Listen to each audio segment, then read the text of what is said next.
Hello friends, मैं हूं मिथिलेश कुमार और आपका स्वागत करता हूं उदित एकेडमी के यूट्यूब चैनल पे। तो कैसे हैं आप लोग? आशा करता हूं अच्छे होंगे और आप सभी लोगों ने अपने अपने एडमिट कार्ड भी डाउनलोड कर लिए होंगे और अब परीक्षा की तैयारी में लग गए होंगे। तो हम लोगों ने प्रीवियस ईयर क्वेश्चन आपको पार्ट 1 करवा दिया था। आज हम लोग इसका पार्ट 2 लेकर के आए हैं। इसके साथ हमारा प्रीवियस ईयर क्वेश्चन खत्म हो जाएगा, है ना। और आज हम लोगों ने पहले 75 क्वेश्चन 50 से 75 तक कर लिए थे। आज हम लोग 76 से लेकर के 100 तक कंप्लीट करेंगे, है ना। ये ओरिजिनल प्रीवियस ईयर क्वेश्चन है आपका यूपी पॉलिटेक्निक ग्रुप E1 का, जब ऑफलाइन पेपर होता था, है ना। 2020 से ऑनलाइन होने लग गया। ये 2019 का पेपर है, अगर शायद 2019 या 18 का पेपर है ना। इसमें कि आपको ओरिजिनल क्वेश्चन पेपर देखने को मिलेगा।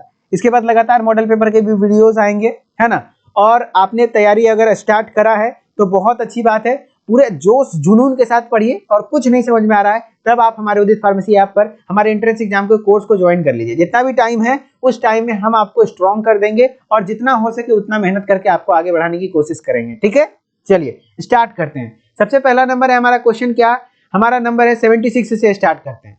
पहला क्वेश्चन है एट्रोपा बेलोडोना इज। देखिए क्वेश्चन का क्वालिटी उतना अच्छा नहीं आ रहा होगा, है ना, वहां पे दिक्कत आ रही होगी आपको समझने में। तो देखिए बात ऐसी है कि ये क्वेश्चन काफी दिन पहले ही इसका पीडीएफ बनाया हुआ है मोबाइल से, है ना, और हमारे पास इसी क्वालिटी में। तो आप अपने फोन की क्वालिटी को जितना हाई कर सकते हैं कर लीजिए, है ना, तब जाकर के इस वीडियो को देखिए।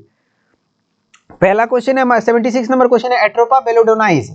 एट्रोपा बेलोडोना के बारे में एक्चुअली हम लोग डी फार्मा में पढ़ते हैं, है ना। फार्माकोग्नोसी एक सब्जेक्ट है फर्स्ट ईयर में, उसमें एट्रोपा बेलोडोना के बारे में पढ़ते हैं। ये एक मेडिसिनल प्लांट है ना। ये कैसा है? मेडिसिनल प्लांट है, यानी औषधीय पौधा है। ओके, नेक्स्ट है cell wall of gram positive bacteria is made up of. Gram positive bacteria का सेल वॉल बना होता है। हमने आपको पढ़ा रखा है कि 3 चीज का सेल वॉल हमने याद करवाया है। क्या क्या? फंगी का, फंगस का, से प्लांट का और बैक्टीरिया का। तो बैक्टीरिया का जो सेल वॉल होता है वो पेप्टिडोग्लाइकन का बना होता है। फंगस का जो सेल वॉल होता है वो काइटिन का बना होता है। और पौधे का जो सेल वॉल बना होता है, यानी ग्रीन प्लांट्स के जो सेल वॉल बने होते हैं वो सेलुलोज के बने होते हैं, ठीक है। चलिए नेक्स्ट है mutation theory was given by. Mutation theory किसके द्वारा दी गई है? ह्यूगो डेवरीज के द्वारा। किसके द्वारा? ह्यूगो डेवरीज के द्वारा। म्यूटेशन को हिंदी में उत्परिवर्तन कहते हैं। तो उत्परिवर्तन सिद्धांत किसके द्वारा दिया गया? तो ह्यूगो डेवरीज के द्वारा। नेक्स्ट है starfish belongs to the phylum. Starfish किस फैमिली से बिलोंग करता है? तो स्टार फिश आपका इकाइनोडर्मेटा से बिलोंग करता है। तारामीन किस संघ से बिलोंग करता है? इकाइनोडर्मेटा से, ठीक है। नेक्स्ट है cell mediated immunity inside the human body is carried out by. Cell mediated immunity किसके द्वारा बनाया जाता है? तो टी लिम्फोसाइट। किसके द्वारा? टी लिम्फोसाइट के द्वारा, ठीक है। नेक्स्ट है temporary endocrine gland in human body is. हमारे मानव शरीर में टेम्पररी इंडोक्राइन ग्लैंड के जैसा कौन काम करता है? तो जब आप ओव्यूलेशन प्रोसेस पढ़े होंगे तो जो आपका जो ओवरी के अंदर ओवम मैच्योर हो रहा होता है तो ग्राफियन फॉलिकल जब फटता है तो वो किसमें बदल जाता है? कॉर्पस ल्यूटियम में। और कॉर्पस ल्यूटियम एक इंडोक्राइन ग्लैंड की तरह काम करता है, क्योंकि वो कौन से हार्मोन को सिक्रीट करता है? प्रोजेस्टेरोन। क्योंकि जब तक कॉर्पस ल्यूटियम रहता है तब तक प्रोजेस्टेरोन का लेवल हाई रहता है, यूट्रस का दीवार मेंटेन रहता है। जैसे कॉर्पस ल्यूटियम खत्म हुआ तो वो प्रोजेस्टेरोन लेवल कम होता है। इससे क्या होता है? मेंस्ट्रुअल फ्लो हो जाता है। महिलाओं में वो शुरुआती फेज आ जाते हैं जिसमें कि ब्लीडिंग होता है ना। तो ये जो इंडोक्राइन ग्लैंड है वो किसके जैसा? टेम्पोररी इंडोक्राइन ग्लैंड टेम्पोररीली काम करता है, क्योंकि फिर कुछ दिन के बाद खत्म हो जाता है। वो कौन है? Corpus luteum. और ये कॉर्पस ल्यूटियम कौन सा हार्मोन रिलीज करता है भैया? तो प्रोजेस्टेरोन। कौन सा हार्मोन? प्रोजेस्टेरोन, ठीक है। और प्रोजेस्टेरोन हार्मोन को ही प्रेगनेंसी हार्मोन कहते हैं। और इसी हार्मोन के अभाव में महिलाओं में मेंस्ट्रुअल फ्लो होता है, ठीक है। मेंस्ट्रुअल फ्लो मतलब जो आपका पीरियड होता है, पीरियड में जो ब्लीडिंग फेज है, ब्लड गिरता है, ब्लड बाहर आता है, वो इसी हार्मोन की कमी के कारण। नेक्स्ट है first cranial nerve is. Cranial nerve हमने आपको पढ़ा रखा है कि 12 पेयर में होता है, 12 पेयर होता है ना। सब ऐप पर पढ़ा रखा है, 12 पेयर होता है। और वो 12 पेयर का नाम भी रटवाया था, OOTTA ट्रिक बताया था, OOTTAFAGVAH, है ना, VAH, ऊटा फेगवा। उसमें पहला नर्व पूछ लिया। पहला नर्व होता है ऑल्फैक्टरी नर्व, दूसरा होता है ऑप्टिक, तीसरा होता है ओक्यूलोमोटर, चौथा होता है ट्राइजर्मिनल, है ना। तो पहला जो होता है वो ऑल्फैक्टरी नर्व होता है, याद रखिएगा। पहला क्या होता है? ऑल्फैक्टरी नर्व होता है। Percentage, symbol percentage is floral formula. Floral formula में जो सिंबल परसेंटेज होता है वो जाइगोमॉर्फिक के लिए होता है। किसके लिए होता है? जाइगोमॉर्फिक के लिए होता है। ओके, चलिए नेक्स्ट है east, Mucor, Rhizopus, Penicillium, Aspergillus, Agaricus, etc.. ये सब क्या है? तो ईस्ट हो गया, म्यूकर एक तो फंगस है, ठीक है। तो सारा ऑप्शन फंगी है, लेकिन कौन सा फंगी है? तो ये सारी चीजें जो कि ईस्ट, म्यूकर, राइजोपस वगैरह सड़े गले चीजों पर उगने वाला है, तो ये सैप्रोफिटिक फंगी होता है। क्या होता है? सैप्रोफिटिक फंगी होता है। ओके, चलिए नेक्स्ट है asexual reproduction. Asexual reproduction in algae is by, algae में एसेक्सुअल रिप्रोडक्शन किसके द्वारा होता है? तो आपका ये शायद मैं कंफ्यूज हूं थोड़ा सा, शायद जूस्पोर होगा आंसर, जूस्पोर या एप्लानोस्पोर होना चाहिए, मैं थोड़ा सा कंफ्यूज हूं। ठीक है, इस क्वेश्चन का आंसर आप लोग खुद से देख लेंगे, वैसा होगा तो मैं बता दूंगा। ठीक है, age of tree can be estimated by, age of tree किसके द्वारा एस्टिमेट किया जाता है? तो आपने कभी भी बड़े पेड़ को काटा होगा तो कुछ इस प्रकार से दिखेगा, उसके अंदर बहुत सारे एनुअल रिंग मिलते हैं, है ना। जैसे एक साल में पतला था, पहला साल में, दूसरा साल में मोटा हुआ, तीसरा साल में, तो वो लेयर बन जाता है ना, तो वही एनुअल रिंग। तो नंबर ऑफ एनुअल रिंग से उस ट्री का एज पता कर लिया जाता है, वार्षिक वलयों की संख्या से। ठीक है, energy currency of the cell, cell का energy currency, currency of the cell, ऊर्जा की मुद्रा किसको कहते हैं? तो एटीपी को कहते हैं, यानी एडिनोसिन ट्राइफॉस्फेट। एटीपी का फुल फॉर्म क्या होता है बच्चा? Adenosine triphosphate. ठीक है, स्पाइरोगायरा अनदर नेम क्या है स्पाइरोगायरा का? अनदर नेम ऑफ स्पाइरोगायरा, यानी स्पाइरोगायरा का दूसरा नाम क्या है? तो इसको वाटर सिल्क भी कहते हैं। क्या कहते हैं? वाटर सिल्क भी कहते हैं। ठीक है, नेक्स्ट है which of the following statement is correct about enzyme. Enzyme को लेकर के मैं एक लाइन लिख देता हूं, याद रखिएगा। होलो एंजाइम क्या होता है? Holoenzyme equal to apoenzyme, apoenzyme plus coenzyme होता है, प्लस को एंजाइम होता है। ठीक है, holoenzyme equal to apoenzyme plus coenzyme, और यही ऑप्शन मिला लीजिए कहीं है तो देख लीजिए। देखिए 4 नंबर ऑप्शन है, holoenzyme equal to apoenzyme plus coenzyme, है ना, ये लाइन सही है। नेक्स्ट है which of the following character is common in both humans and adult frog, है ना। क्वेश्चन देखने में प्रॉब्लम हो रही है लेकिन मैं पढ़ दे रहा हूं अच्छे से। कौन सा ऐसा कैरेक्टर है जो कि मानव में और फ्रॉग में मिलता है ना, कॉमन है?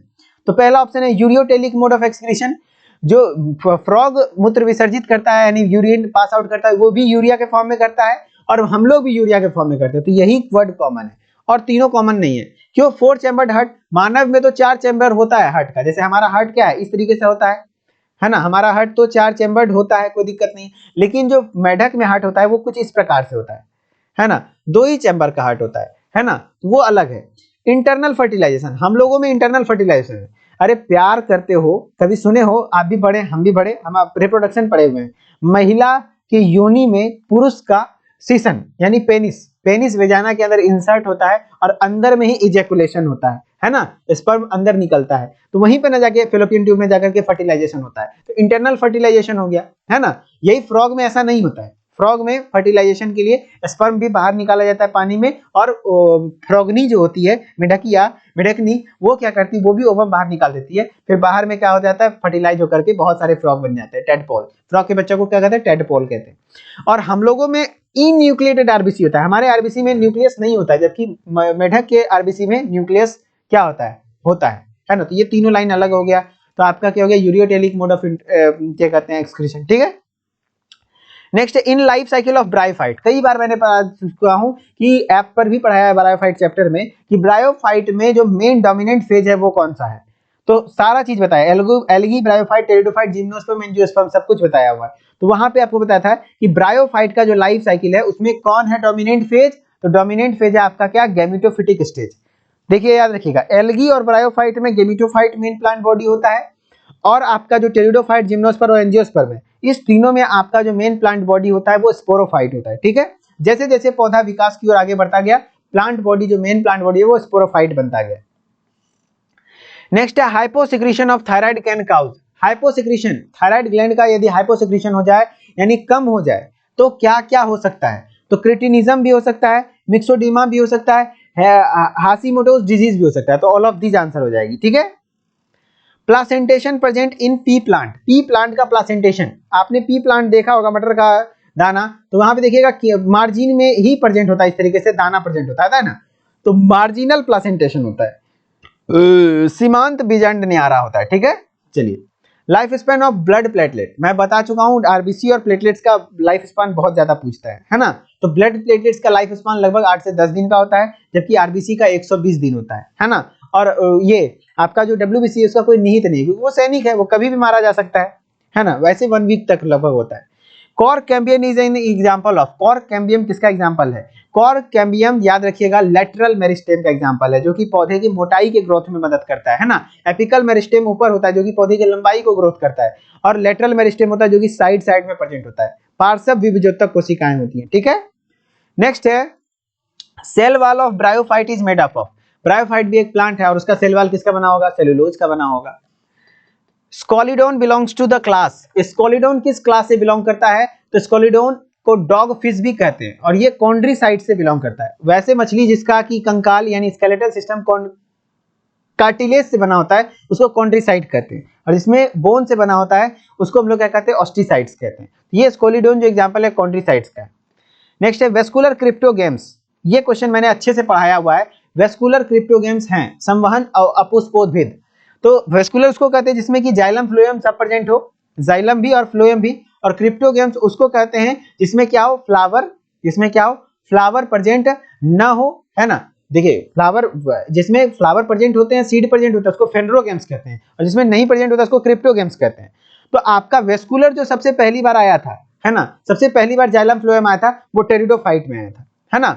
और ये क्रिप्टोगेम्स भी होता है क्योंकि फेंड्रोगेम्स में कौन कौन से आते हैं ये बताइए, तो जिम्नोस्पर्म और एंजियोस्पर्म आते हैं, है ना। ये तो क्रिप्टोगेम्स है ही टेरिडोफाइट, और जाइलम फ्लोएम भी क्या है, टेरिडोफाइट में ही आया। ब्रायोफाइट में जाइलम फ्लोएम नहीं था, लेकिन ये क्रिप्टोगेम्स है, याद रखिएगा।